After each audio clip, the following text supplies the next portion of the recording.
Hello dear friends, this is your personal English coach Divyam here, and in this video we are going to understand how can you combine two sentences. This is also known as sentence synthesis in English grammar. So let's jump right into it. Before learning this concept, before knowing the rules of sentence combination, one basic question should be there in your mind. And the question is, why should I learn sentence synthesis? Why should I learn how to combine two sentences? There are a couple of reasons you should master this concept. And here they are. First one is, sentence combination is a necessary part of fluent communication in English, which means if you're with your friends or family or teacher or any place in the world, and if people are listening to you, and if you use the rules of sentence combination properly, then most of the time people will conclude that you are a good communicator and you have a very fluent English. Second is, you'll be able to express your ideas very clearly, and the person who's listening to you or the person who's reading your text, which involves sentence combination, might be very clear in understanding. The person might not have any doubt regarding what you said or wrote. If you speak small or if you write small sentences, broken sentences, then it would create a monotony that would result in the person getting bored or losing focus. In your exams, if you write sentences which are small, which involves a lot of periods or the reader might not be convinced so much as when you use sentence combination. Obviously, if you write small and broken sentences, that the reader or the listener might get bored listening to you or reading your text. Instead of writing such sentences, why don't you combine two sentences using appropriate rules to make the listener or the reader involved in what you have to express?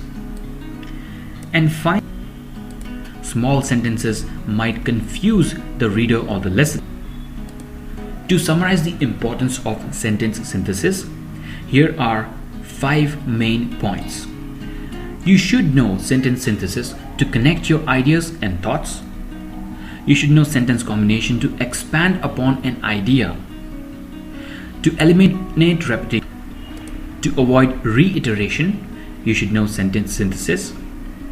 To create some variety in what you speak or write, and to write more systematically and smartly, you should know sentence synthesis. Let's check out some examples. Let's focus on the first sentence. He is very poor. He cannot send his children to school. Let's use sentence synthesis here. He is too poor to send his children to school. He is so poor that he cannot send his children to school. The puzzle was difficult. I could not solve it. So, as you can see, there are two sentences. How to combine them? The puzzle was too difficult for me to solve it. The puzzle was so difficult that I could not solve it. He is very strong. You cannot beat him. He is too strong for you to beat him. He is so strong that you cannot beat him. The house is very small. It cannot accommodate everybody. The house is too small to accommodate everybody. The house is so small that it cannot accommodate everybody. He is very stupid. He will not pass the test. He is too stupid to pass the test. He is so stupid that he will not pass the test. So as you can see, if you write or speak, combining two sentences into one, it sounds more smart and systematic and convincing rather than if you say broken sentences, ideas separated into two sentences. Having known the importance of sentence synthesis, now it's time to know several methods you can combine two sentences into one. So the very first method you use to combine two sentences is by using participle. Now, what is a participle? It's very simple. If you make a word out of a verb, it's known as a participle. For example, you already know that swim is a verb, but if I say swimming, it becomes a participle. Similarly, play is a verb, laugh is a verb, damage is a verb, toss is a verb, but I'm adding some alphabets to that. Swimming, playing, laughing, damage, tossed, etc. As you can see, these are the words formed from a verb, and hence these are called participles. In English language, they are also used to make compound verb forms, which means verb forms having more than one word. Go is a verb, be is a verb, but when I say is going and has been, they are nothing but compound verb forms. Now, there is a trick to remember sentence synthesis using a participle, and the trick is, if there are two sentences and if both the sentences talk about the same subject, then you have a clue, you have a hint that you have to use a participle in sentence synthesis. For example, the boy saw a snake, he screamed. Do you know what the subject of the sentence is? It's the boy, right? So sentence number 1 is talking about the boy. Sentence number 2 is also talking about the boy, he. So what comes to my mind is, because the subject is the same, I will use a participle, which is nothing but word formed from a verb. So now, which is the verb in these sentences? One is saw, one is screamed. So I can combine the sentence in two ways. One is already written on the slide. Seeing a snake, the boy screamed. Or I can say, the boy screamed seeing a snake. Now remember, the meaning of the sentence should not change. Let's check out some other examples. She worked hard, she won the first prize. So you have a clue here. The subject is the same, she. Now check out for verbs here. Verb, won. So what comes to the mind is, worked hard, won the first prize. Now we have to fit in she somewhere. So we can say she worked hard and won the first prize. But that's incorrect. Why? So we have to reframe this sentence. Because her hard work has paid off. So we have to highlight her hard work by using some word here. So we will say having. We will add having. Having worked hard, she won the first prize. Or we can say because she worked hard, she won the first prize. Let's check out the second sentence. The merchant jumped on his horse, he rode to the market. So the clue that you get here is same subject, the merchant and he. So let's check out the verbs now. Jumped, rode. So now you know that you have to use a participle. Let's modify the verbs here. Can we say riding to the market, he jumped on his horse? That's incorrect. It doesn't make any sense. First he sat on the horse and then went off to the market, right? So we have to change the verb jumped. So we'll make it jumping, which is nothing but a participle. Jumping on his horse, the merchant rode to the market. Let's check out the third sentence. The thief cut through the padlock. He opened the wooden door. Same subjects. The thief, he. So you know that you have to use a participle. Participle is nothing but word made out of verbs. So let's check out the verbs here. Cut, opened. But the act of opening happens after the first instance, that is cutting through the padlock. So I will change the verb cut into a participle, that is cutting. Cutting through the padlock, the thief opened the wooden door. He disguised himself as a cleaner. He entered the bank. So you see, event 1 is happening and after that event 2 is happening. So you have a clue here.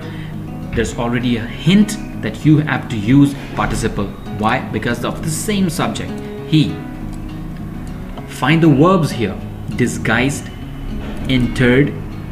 But because even one is happening first, we will change the verb that's present in the first sentence. Disguised.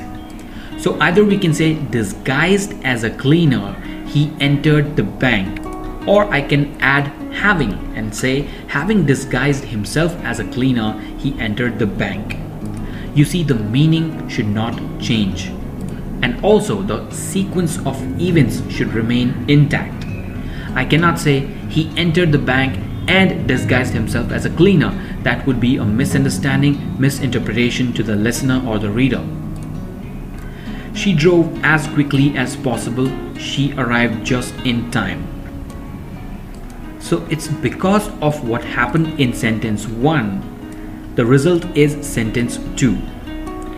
So now, she is the common subject here, and the verbs, if you talk about the verbs, which are the verbs? Drove and arrived. So I'm gonna change drove into driving. I'll make drove as a participle. So driving as quickly as possible, she arrived just in time. Few more examples here.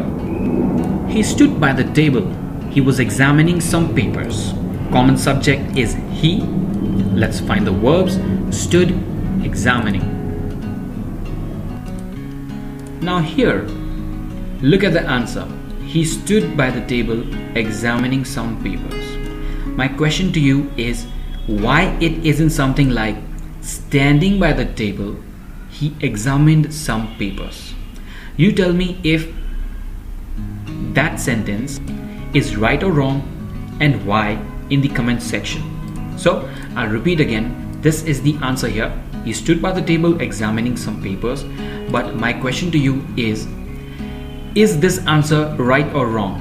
Standing by the table, he examined some papers. You tell me why in the comment section. The next sentence, she walked out, she was smiling. She walked out smiling. Or can we say walking out, she smiled? You tell me if that sentence is right or wrong. He lived alone, he had been forgotten by everybody. He lived alone, forgotten by everybody. So the answer to that is he lived alone, forgotten by everybody. So we have just scrapped out the middle part of the sentence to make it one. So in all these examples, what you saw was common subjects and some or the other change of verb forms. Having known this, you should know that there are two types of participles present in English. Which are they? Present participle and past participle. All the words that you saw which ended with ing were present participles, and all the words that you saw that ended with d, ed, en or t are past participles. Again, what is a participle? A word that is made out of a verb is known as participle. So swim is a verb, but if I say swimming, it becomes participle. Break is a verb, but if I say broken, that becomes a past participle. Finish is a verb, but finished is a past participle. How can you use present participle? Let's check it out. Sentence number 1. The thief cut through the padlock. He opened the wooden door. This is the same example we saw earlier. So the answer you already know. Cutting through the padlock, the thief opened the door. Let's jump to the second one. The pilot banged sharply. She managed to avoid the building. So, what do you have to check out in all these sentences? You have to ask one question. Is the subject common between the two sentences? Yes, the pilot and pronoun she. So banking sharply, the pilot managed to avoid the building. Look at the ing. All the words that end with ing are present participles. Even the next example we saw earlier, he disguised himself as a cleaner. So that becomes disguising himself as a cleaner, he entered the bank. As you already know, the subjects are common. She drove as quickly as possible. She arrived just in time. Again, the same example. But what you know now is the participle used in all these answers is the present participle, driving as quickly as possible. She arrived just in time. The lightning flashed vividly. It struck the church steeple. So, what is the subject in the sentence? The lightning. What is the subject in the second sentence? It, which refers to lightning. Now, let's check out the verbs here. Flashed, struck. So we can say flashing vividly, the lightning struck the church steeple. Alright, this was all about using present participles, but what about past participles? Let's check them out as well. Using past participle, the example is the car was damaged in the accident. It needed a new door. Let's go back to the definition of past participle. All that verbs that end with d, ed, en or t, they are all past participles, and in our example we can see that it's already in the past form. Damage is a verb and damaged is a participle, and hence we are not gonna change many things here. We will just reframe the sentence. Damage in the accident, the car needed a new door. So normally the trick to use past participle is just see the tense of the sentence, and especially if it is in past tense or not. If you feel that the sentence is in past tense, like you see here, was, then remember that you don't need to change the verb form. Just put the verb as it is, reframe the sentence, and make sure the meaning doesn't change. The boat was tossed up and down. Again, a verb that has ed. Tossed up and down, the boat developed a leak. So the boat is a common subject here, and all you have to do is reframe the sentence as I said. I was impressed by the team. I stayed for the whole match. The subject is I. The verbs are impressed and stayed. Impressed by the team, I stayed for the whole match. She was pleased with a present. She gave him a hug. Common subject is she. Verbs are pleased and gave. So do not do anything, just put the verb as it is. Pleased with her present, she gave him a hug. Alright, by now I hope you know the first method of sentence synthesis. That is nothing but using past participle. So, are you ready for a quiz? If yes, then the next slide will have some questions. All you have to do is, when I navigate to that slide, pause my video, read each sentence, take a notebook and a pen, write down the answers, and in the subsequent slide I will show the answers to you, and you compare your answer with what's written on the answer slide. So are you ready? Let's begin with the quiz. Quiz number 1, here are the questions. I want you to pause the video right now. Take your time, recall the rules, and combine the sentences. I'll show you the answers now. Compare your answers with what's written on the slide.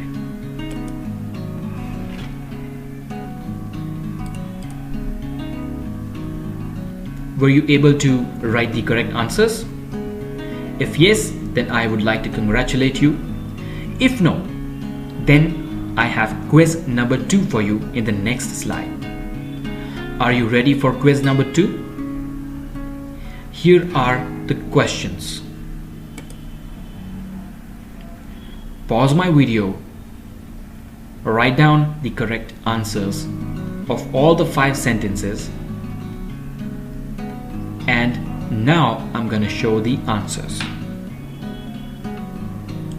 So here are the answers.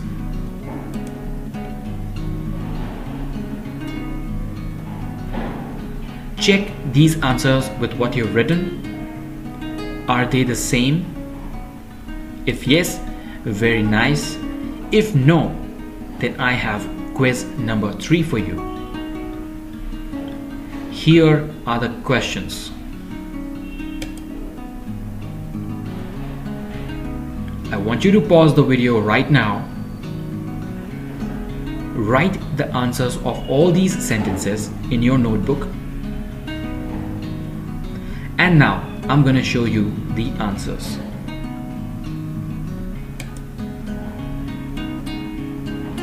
Are these the same as what you've written?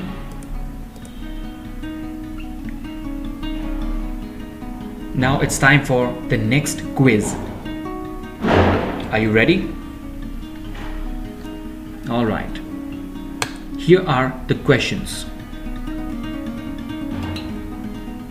Now, remember, the level has increased. These sentences are bigger than what you saw in the first exercise. It gets difficult as you proceed. Pause my video right now. Write down the answers of these questions. Only the smart students will be able to write the correct answers. And if you are one of them, I would like to hear from you in the comment section. Now I'm going to show you the answers. Here are the answers. And one last quiz is left. I hope you are ready. Here is the next quiz. The level has even become more difficult. Pause my video right now. Write down the answers. And now I'm going to show you the answers. So are you ready? Here are the answers.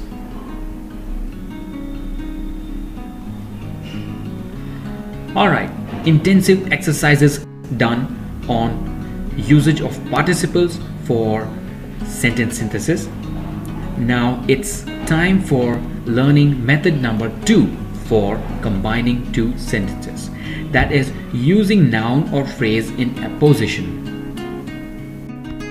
So if we talk about apposition and usage of apposition in any sentence, you have to remember that both the nouns are addressing or referring to the same thing or a living entity. What else is your observation here? The second noun, as you can see, is telling something more about the first one. It is describing the first one precisely, clearly. For example, if I talk about Zakir Hussain, the second noun tells me something more.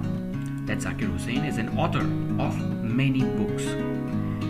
If I talked about Dhaka, I also talked about the fact that it is the capital city of Bangladesh, and so on and so forth. So 2 observations here. If we are using an apposition, it is referring to the same person or thing, number 1. And number 2 is the second noun in the sentence tells something more about the first noun. Let's see some more examples. The living room, the biggest room in the house, looks out onto a beautiful garden. Noun number 1, noun number 2, and then the remaining sentence. Timothy, their youngest child, is very musical. Noun number 1, noun number 2 referring to the same person, Timothy, and then the remaining sentence. Now, these 2 nouns can also be reversed in this way. The biggest room in the house, the living room, looks out onto a beautiful garden. And we can also say, their youngest child, Timothy, is very musical. This is also the correct formation. But I have a question for you. Do you know why are we using comma here? And what if I omitted the second noun? What if I did not write the second noun at all? What if I just said, S.M. Zakir Hussain is a philosopher? Yes, it still makes sense. What if I just said, Dhaka is a big city? It still makes sense. Have you seen Ganguly or have you seen Ganguly's drawings? It still makes sense. But then why are we adding the second noun? It's for only one reason, to give some extra information which the listener or the reader might not be aware of. So, this particular slide explains that. We separate the noun phrases by commas. We do this when second noun phrase gives extra information which is not necessary actually, but still we want to provide. For example, Edinburgh, Scotland's capital city, has a population of around 4,50,000. I could have just said Edinburgh has a population of around 4,50,000. It is still valid. Now, what is the second bullet point telling us? It is trying to explain the significance of comma in English. Comma and full stop are a very important entity in English. Why? Let's check it out. Just read the first sentence. My brother, comma, Philip, comma, works at the local museum. When I put a comma, I'm telling the listener that I have only one brother who is Philip. If I delete the comma, it would mean that I have many brothers, out of whom Philip works at the museum. But if I put a comma, it means I have only one brother. So, if you read out the second sentence, my brother Mark is a police officer, my brother Joe is still at university. Now, here it means that I have many brothers, out of whom Mark and Joe are working or maybe studying. So, use comma to demonstrate one thing. Do not use comma if the number of thing or person you're referring is more than one. I want you to read out all these sentences to understand how you can use apposition in sentence synthesis and see how you can join two sentences by apposition. If in your examination such sentences come, then how will you recognize which method you have to use to combine them? So the trick is look out for noun. What is a noun? It is a name of a person, place, thing, or an idea. If you read a sentence, for example, I spent 2 days in London. It is one of the most attractive places in England. If you read any sentence and you find that the main noun is being described by some set of words, then you have to understand that you have to use apposition in sentence synthesis.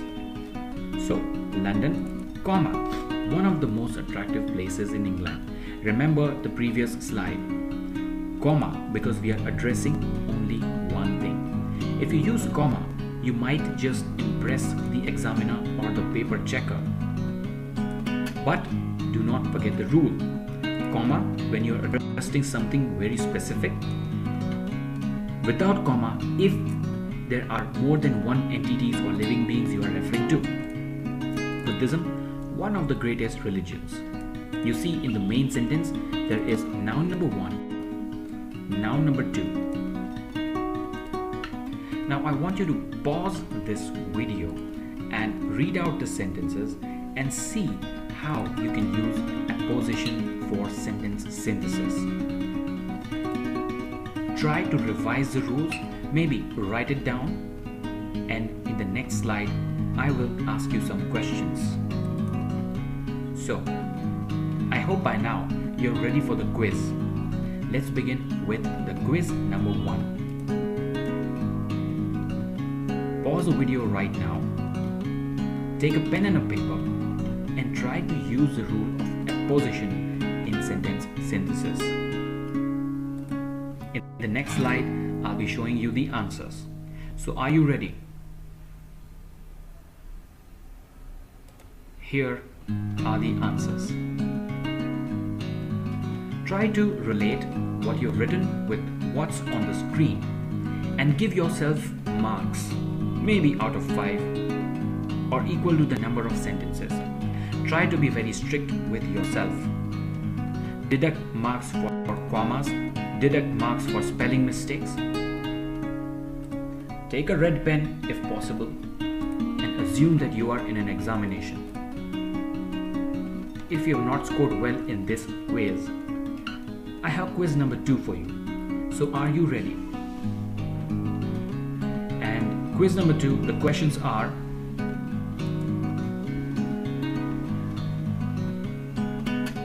I want you to pause the video right now and try to combine the 2 sentences into one by using apposition. Recall all the rules. Take a pen and a paper and try to write down the correct answers. In the next slide, I'm going to show the answers. And your answers are: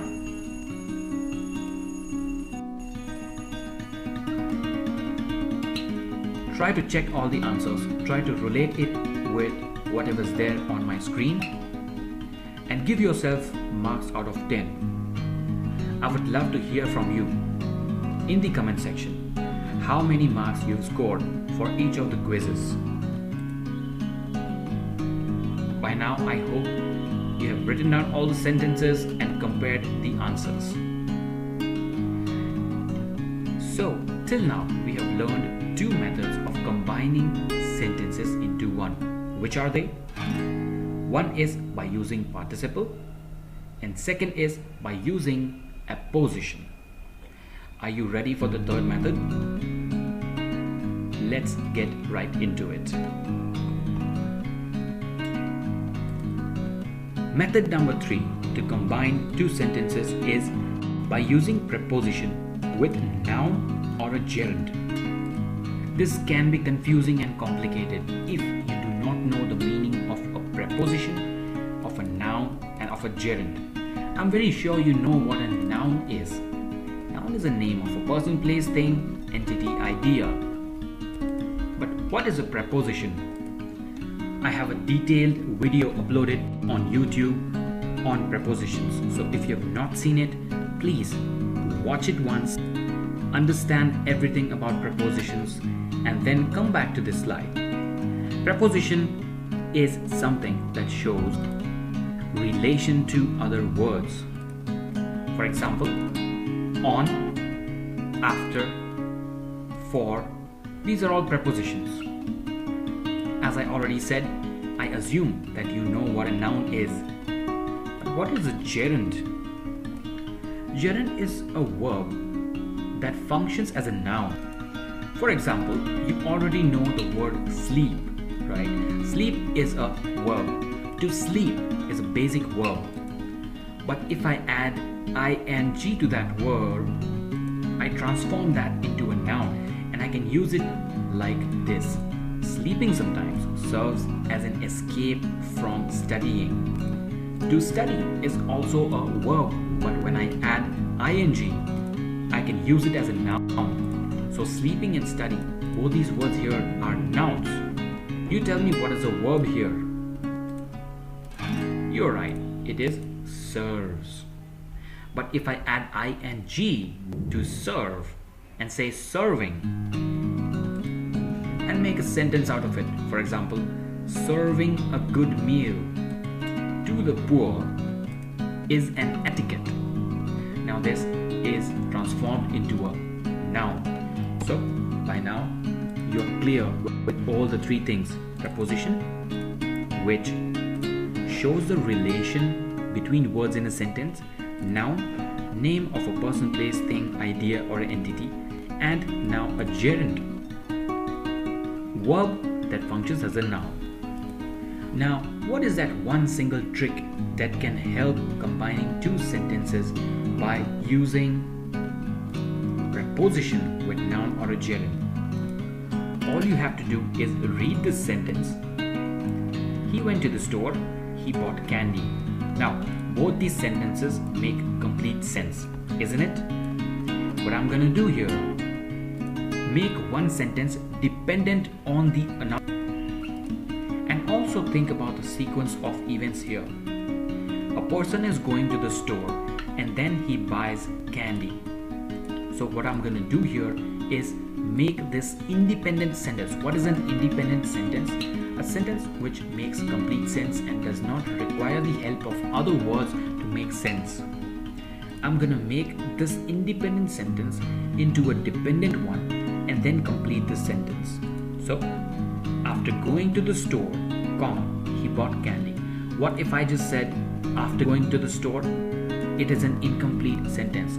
We can call such a phrase as a dependent one.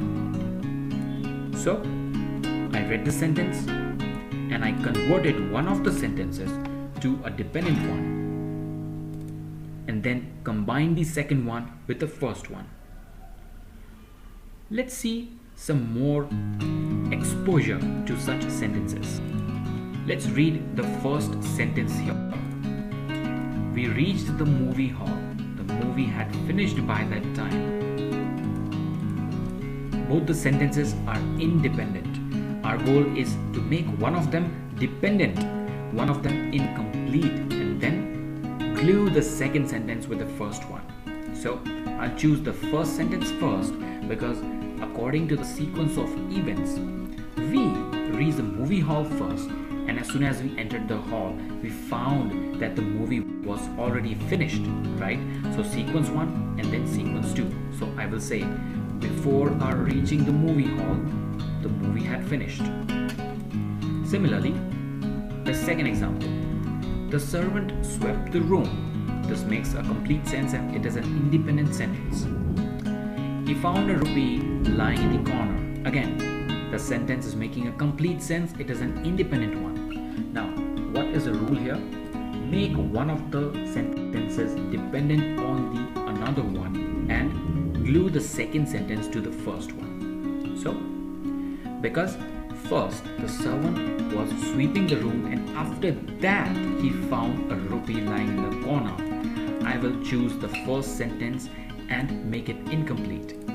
While sweeping the room, the servant found a rupee lying in the corner. Also, you might need to add certain words here depending on the situation. In the first sentence, we used before. Here, it is while. In the third one, let's check out what it says. He has failed many times. He still hopes to get success at last. Both of them are independent sentences making complete sense.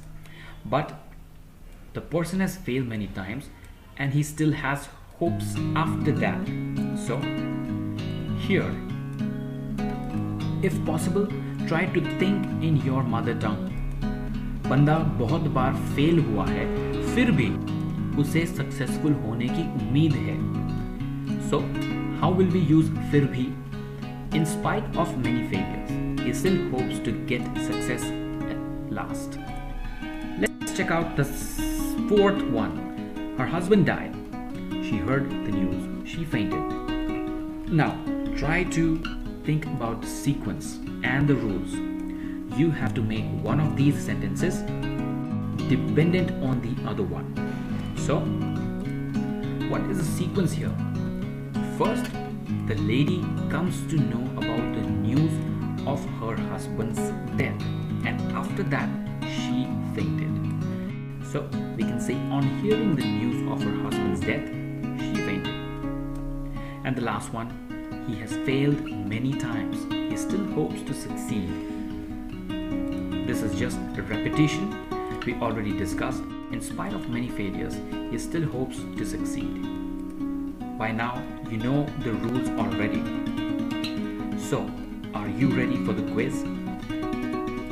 If yes, then I hope you have taken your pen and your paper, a blue pen and a red pen. You will be assessing yourself. So, let's begin with quiz number 1 and your time starts now. Pause my video. Try to convert these sentences into one one sentence should not take more than 1 minute. And I assume after 13 minutes you would have the answers ready. Now I'm going to show you the answers. And here are the answers. Compare these with what you've written and give yourself marks out of 13. I would be happy to know how much you've scored if you let me know in the comment section. Any doubts or questions, you are welcome to ask in the comment section. Let's understand the next method of combining two sentences. This is called by using Nominative Absolute Construction. I know the title is scary, but the meaning and the concept is not. First of all, in English grammar, you should know what a nominative case is. Well, as it's already written on my slide, when a noun or a pronoun is the subject of the case, which means if we read this sentence, we walked home. What is the subject here? It is we. Sharon ate pie. What is the subject here? It is Sharon. So, whenever in any sentence, noun or pronoun is the subject, in English grammar, we call this as a nominative case.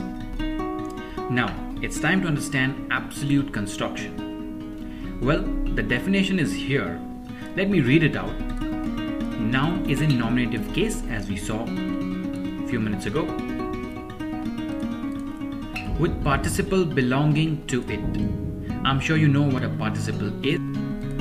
A participle is a word formed from verbs, making adverbial modifying phrase. Now, you tell me, what are adverbs? Adverbs are nothing but a word that adds more information about place, time, manner, cause, or degree to a verb. An adjective, a phrase, or another adverb is known as an adverb. To be very simple, it just gives you information about place, time, event, purpose, etc. Showing cause, time, or action.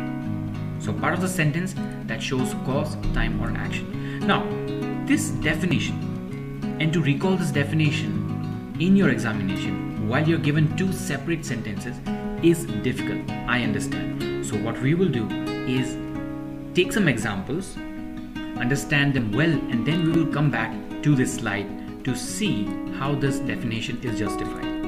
Okay, so as of now, just remember what nominative case is. In any sentence, if the noun or pronoun is a subject, it's called a nominative case. Let's move on to the next slide. Now let's take two sentences here.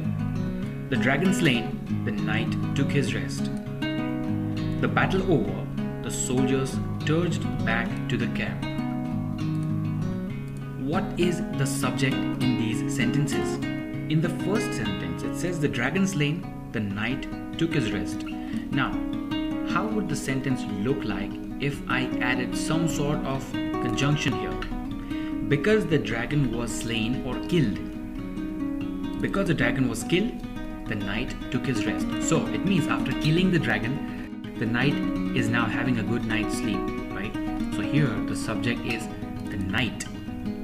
The battle over, the soldiers surged back to the camp, which means after fighting the battle and after the battle was over, the soldiers surged back to the camp. So it looks like soldiers is the main part of the sentence and hence it is the subject. You tell me what is the verb here. Now let me highlight these words here, okay? I'll make nouns in blue and now you tell me what is the verb here.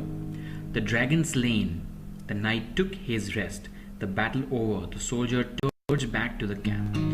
Here we can clearly see that took and surged. Let me make them red so as to differentiate them as verbs. The knight took his rest, the soldiers surged back. Now took and surged are also verbs. And why do I say also? Because they are the main verbs in these sentences.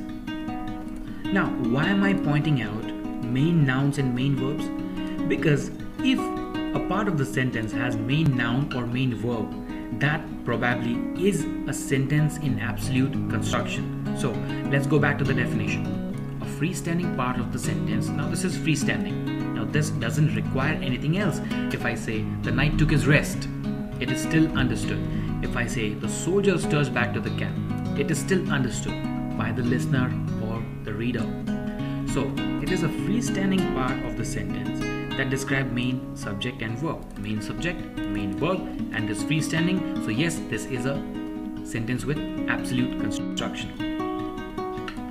If you find difficulty in identifying which is the absolute construction, all you need to do is just add a subordinating conjunction. How do you do that? For example, just read the sentence and think the situation. Think about the situation. So as I said, the dragon slain, the knight took his rest. So after reading the sentence, you know that it talks about a dragon who was killed and a knight who's taking rest. So when can a knight take rest? Only after killing the dragon. So add conjunctions now. Because the dragon was killed, the knight took his rest. Or you can say, as the dragon was killed by the knight, he took his rest. So as soon as you add some subordinating conjunction, the absolute construction will come out on its own.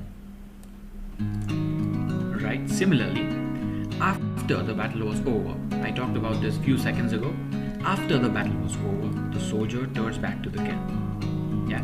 Now, if you observe these sentences very carefully, what has happened? As soon as you added a subordinating conjunction, then the absolute part, which means this one, the second one, became a subordinate clause, which means it became a part of the sentence which is dependent on the main clause.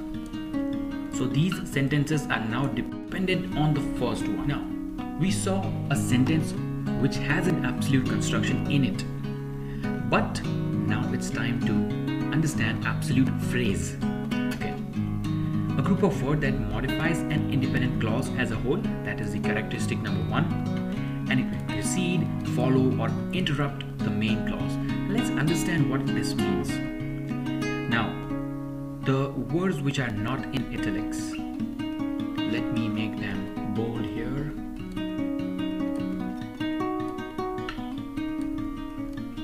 Yeah, now just read these parts of the sentence which are in bold. The stork circled high above us. If I tell you this, you will still understand. The stork circled high above us, comma, and then the remaining sentence. The storks, comma, I added something, comma, circle high above us. Does all of these make the same sense? Yes, they do. Which means an absolute phrase can be placed anywhere.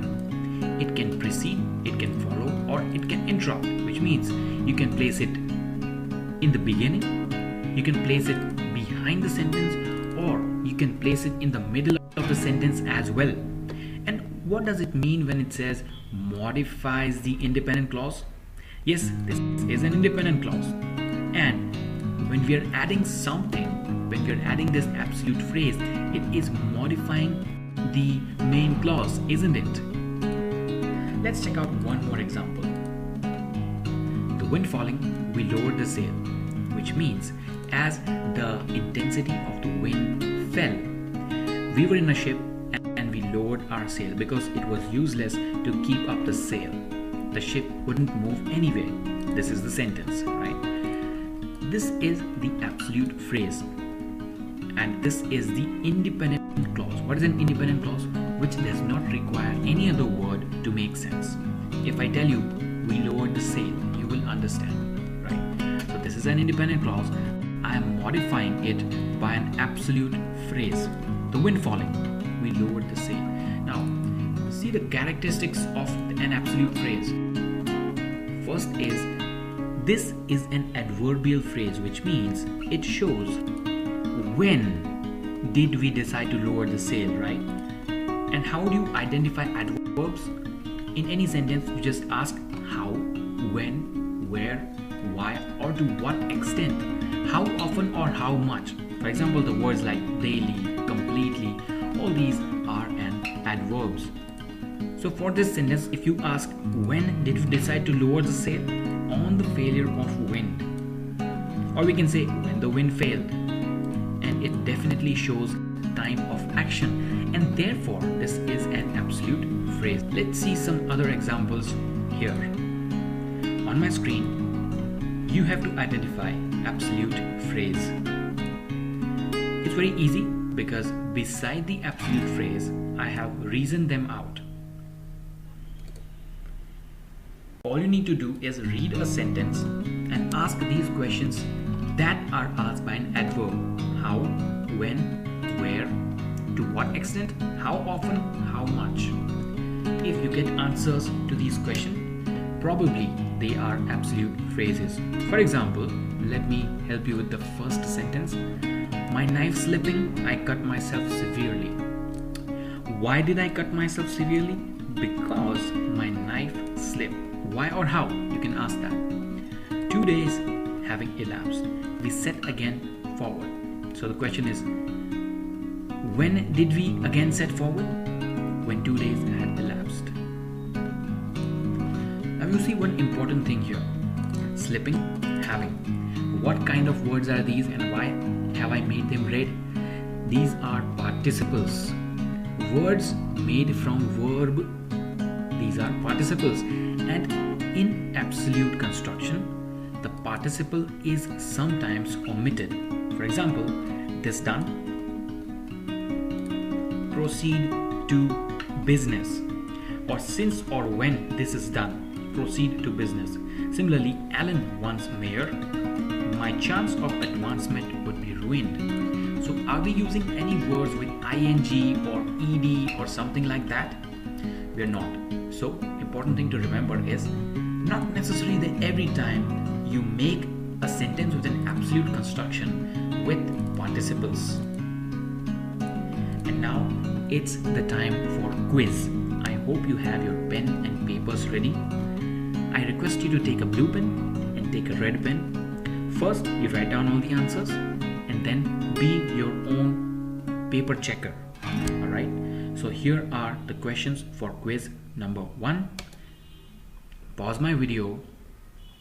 Try to rewrite these sentences as an absolute construction and then evaluate yourself.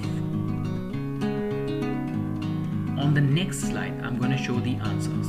Compare these answers to your answers and see how much you scored. And let me know what is your score.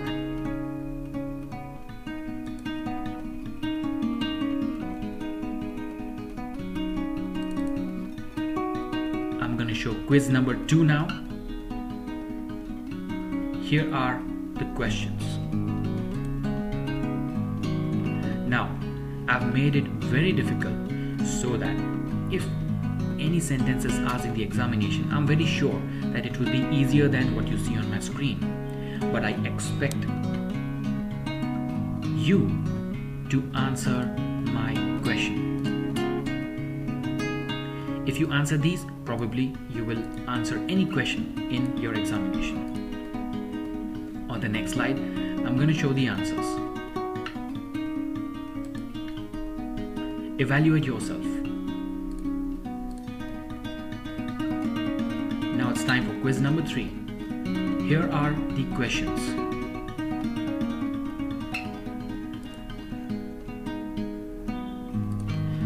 Now I have mentioned the instruction on top and then written this sentence. For example, the first one says you have to begin your sentence with the building sit empty and turn the rest of the sentence into an absolute phrase.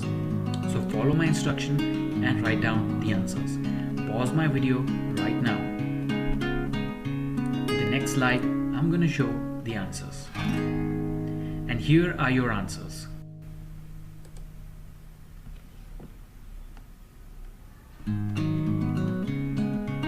Final quiz for absolute construction is in the next slide.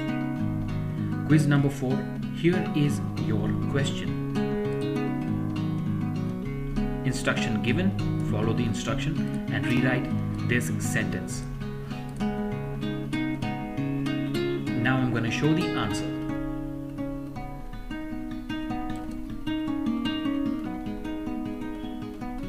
Alright, so what is your total? What is your score? You can evaluate yourself from this is 1, 2, 3,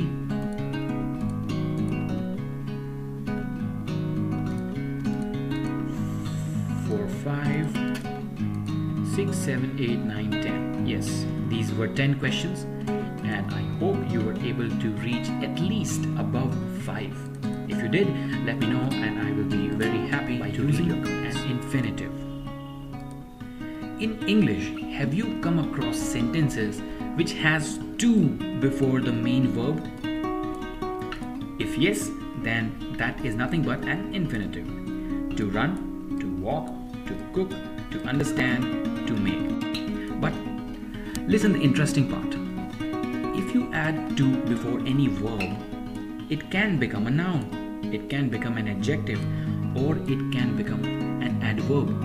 So for any verb, verb verb, if you precede that with to, right, it has the capacity it has the capability to turn itself into a noun. If I say I run, now run here is a verb, but if I say I like to run, this to run functions as a direct object of the subject I, and it has become a noun now.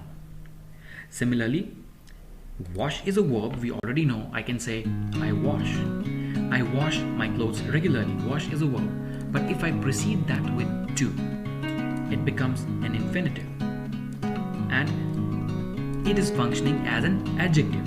I have some jeans to wash. How is it an adjective? It is an adjective because if I ask the question, which jeans? Then the answer is the jeans that I have to wash. So it is showing the characteristic of a noun. Therefore, it is an adjective. How does it function as an adverb? Watch is a verb. If I precede that with to, the singer's to watch is Joyce. So if you ask a question, which singer? The answer is Joyce. So what is an infinitive? If you add to before any verb, it becomes an infinitive, and it has the capacity to form a noun, an adjective, and an adverb. Let's check out some examples here. He wanted to pass the examination. He studied hard. Now assume that this question is asked in your paper. He wanted to pass the examination. He studied hard. So the answer you have to write is, he studied hard to pass the examination. I have some duties. I must perform them. I have some duties to perform. I believe this is the simplest form of sentence synthesis. We must finish the exercise. There are still 3 sentences. We have still 3 sentences in the exercise to finish. He wanted to educate his son. He sent him to London. He sent his son to London to educate them. He is very fat. He cannot run. He is very fat to run. So what is the trick? How can you transform 2 sentences into one by using an infinitive? It's very simple. Try to find the verbs in any sentence.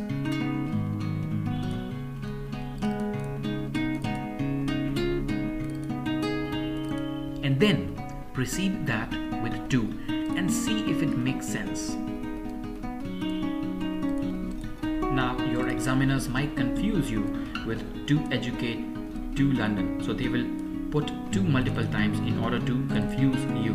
But if you are aware of verbs and figures of speech, then you will identify the verbs and combine them and see if it makes sense.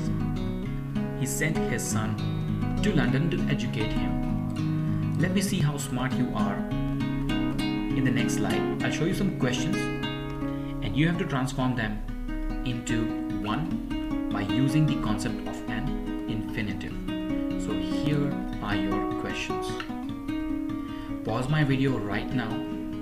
Write down the answers in your pen and paper and evaluate yourself afterwards. One question should not take more than 1 minute. And now in the next slide, I'm going to show the answers.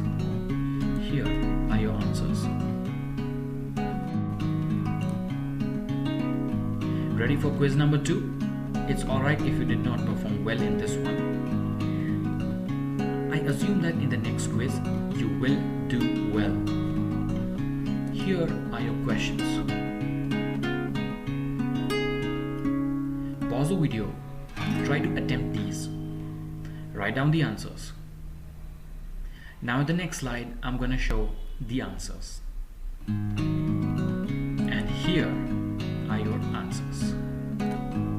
Let me give sequence number so that it's easy for you.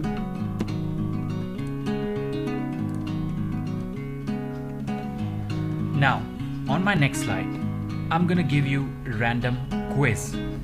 Assume that you are in an examination hall and these sentences come in your examination. What would you do? The questions to the random quiz are here.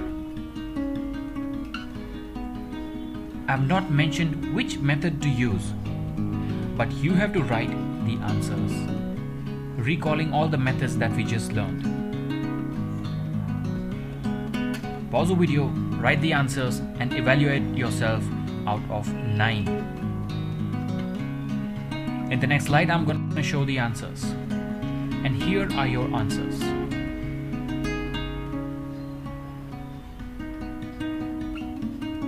I hope you scored 9 on 9. If not, do not worry. In my next slide, I'm going to give you random quiz number 2. So are you ready? Here are the questions.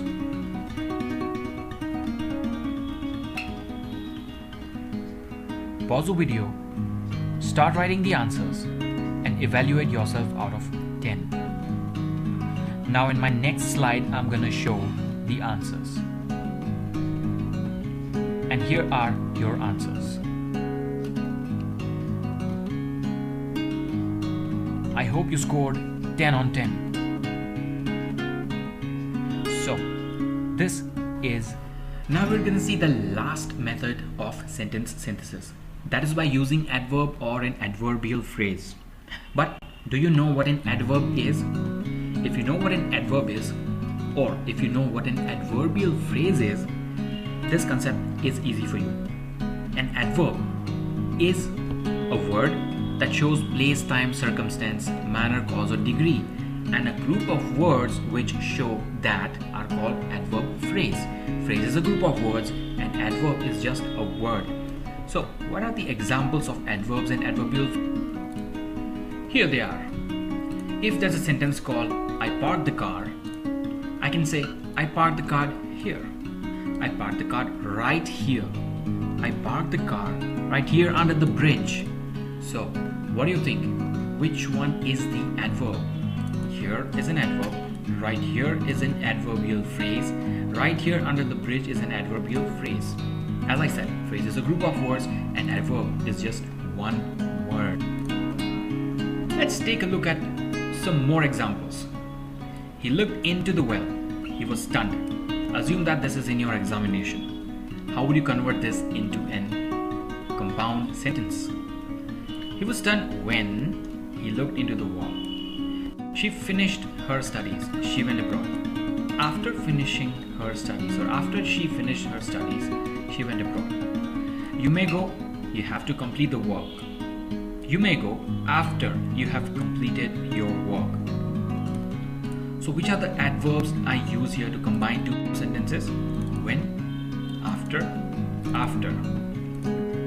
Did you observe one thing? I'll ask you a question. Which are these adverbs? Or let me ask you this way. What do all these adverbs indicate? Is it time, place, manner, situation, purpose? What is it? These indicate time because he was stunned when he looked into the wall. After she finished her study. So all of these indicates time, adverbs of time. Now read the two sentences here. She worked hard. She wanted to pass the examination. She worked hard so that she might pass the examination. Another one. We eat, we may live. We eat that we may live. Now, what do these adverbs indicate? Is it time, place, purpose, situation, manner? You tell me. It is adverbs of purpose. You see, there's a purpose for the events that happen. She worked hard.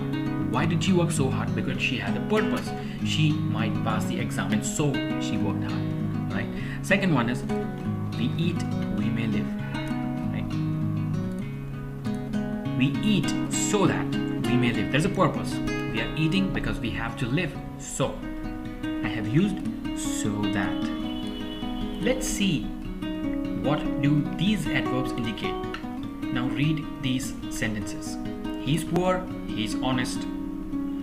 What comes to your mind? That guy is poor, but he's not a thief. He's not a crook. Although he is poor, he's honest. So you tell me, what do although indicate here? Is it time? No. Is it place? No. Is it manner? No. It is comparison or contrast. So adverbs that compare. Although is used for comparison. I will come. He must invite me. Now what comes to your mind? It's clearly seen that there is some sort of condition put in the two sentences. Okay, I will come if he invites me. So adverb of condition. I could not meet him. He was not at home. What comes to your mind when you read these two sentences? When can you not meet a person? When the person is not at home. So here we clearly see that there is a reason. As he was not at home, I could not meet him. So adverb of reason. She was depressed. She did not know what to do. Read the two sentences. What comes to your mind? What kind of words pop up in your mind when you read these two separate sentences? She was depressed. She did not know what to do. She was depressed because she did not know what to do. So if you're using these words, make sure that after you make a compound sentence, they make a complete sense. Let's check out some more examples here. I went there, the door was locked. So think about the event or situation. What would have happened? You go to some place, and if the door is locked, how would you frame that sentence? When I went there, the door was locked. So if in your examination such sentences are asked, read both the sentences and try to connect them and see which word pops up in your mind. Let's see the second one. We got little rain this year. The crops have dried up. So when can the crops dry up? It's only when there is less rainfall, right? So the way you should think in your exam is, as we got a little rain this year, and so therefore the crops have dried up. As we got a little rain this year, the crops have dried up. He has expressed his regret. We will forget about it. So when can you forget someone's regrets? Or someone's bad behavior or mistakes? When can you forget it? You forget someone's bad behavior or mistakes when that person apologizes. He comes to you and says, hey, I was very sorry for something that I did the other day. Will you please forgive me? So when he or she says that, you forget everything about that person's mischief. So try to connect these two now by putting in an adverb. Since he has expressed his regret, we will forget about it. So, are you ready for the quiz? Take your pen and paper, and here are your questions. Just 5 simple sentences. All you have to do is use proper adverb. Recall the definition of adverbs.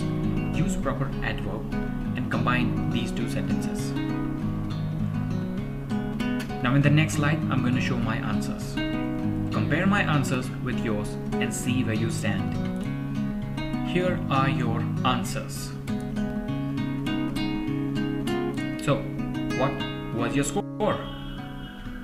Let me know in the comment section. If you haven't scored well, do not be sad. I'm presenting quiz number 2. So are you ready?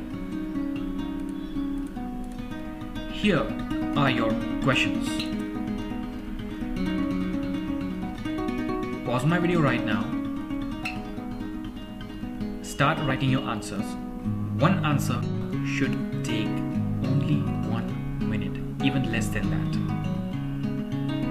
Now in my next slide, I'm going to show you the answers. Compare my answers with yours and see where you stand.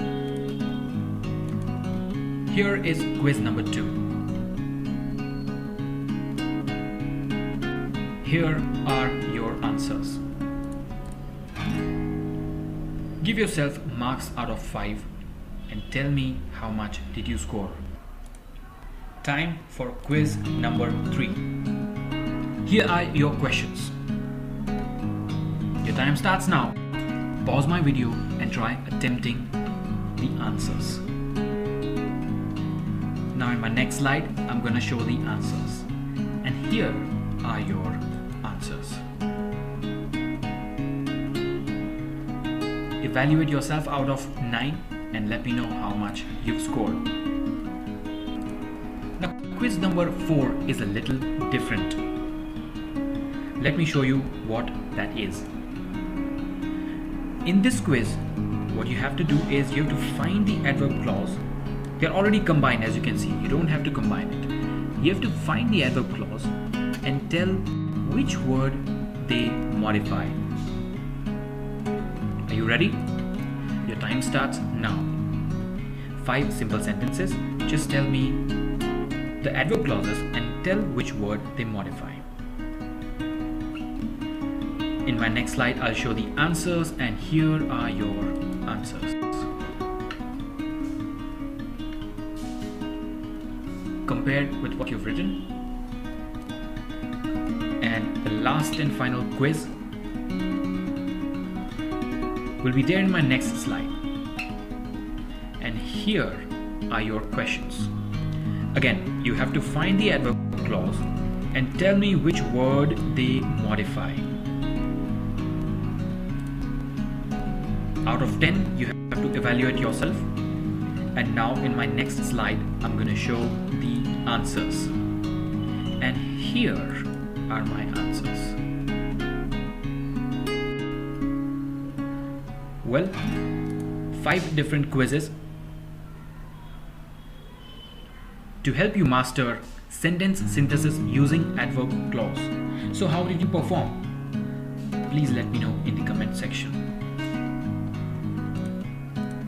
Now, for all those students who think they have mastered sentence synthesis after all these, I have 2 random quizzes if you're interested to opt. In my next slide, I'm going to show the questions. Now, the challenge is I have not mentioned which method to use in sentence combination. You have to decide the method, you have to recall the rules which you just studied, and then apply the rules. Random quiz number 1, here are the questions. Pause my video, write down the answers. When you're done writing my answers, resume my video again and compare your answers with what I'm gonna show you in my next slide. Here are the answers. How did you perform? Did you perform well?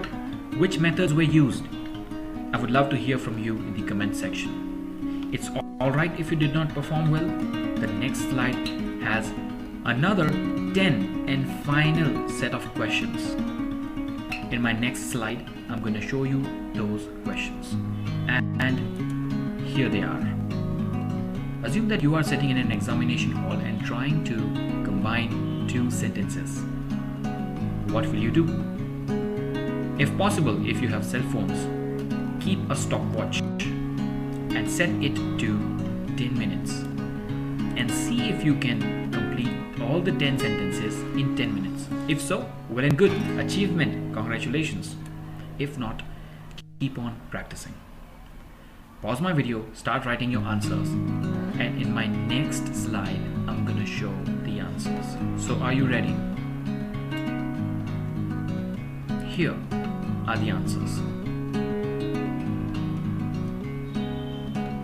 So friends, we studied 6 different methods of combining two sentences or converting a simple sentence into complex. Can you recall? So, do you recall all the methods that we just studied?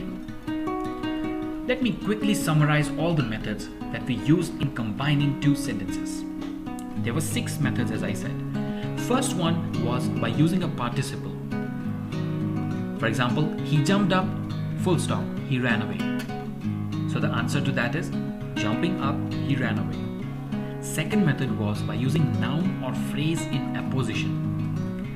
If the sentence is, this is my friend, full stop, his name is Rama, the answer is, this is my friend, Rama. The third method was by using a preposition with a noun or a gerund. So if the sentence is, the moon rose, their journey was not ended, the answer to the sentence is, the moon rose before the end of their journey.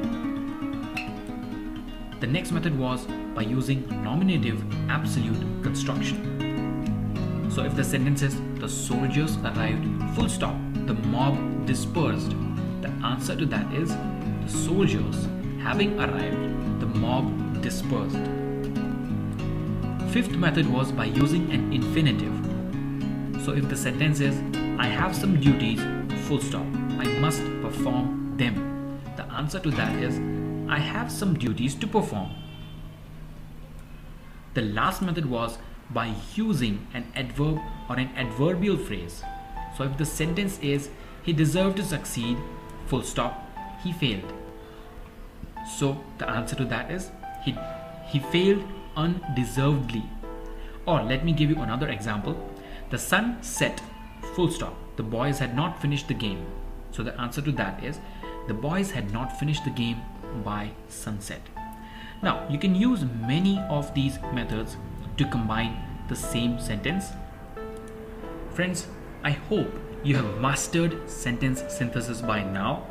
If not, if you have any suggestion or comments or recommendation, I would love to hear from you in the comment section. Let me know what concept or which chapter or which poem you want me to explain next, and I will be happy to help. I hope you have a great day.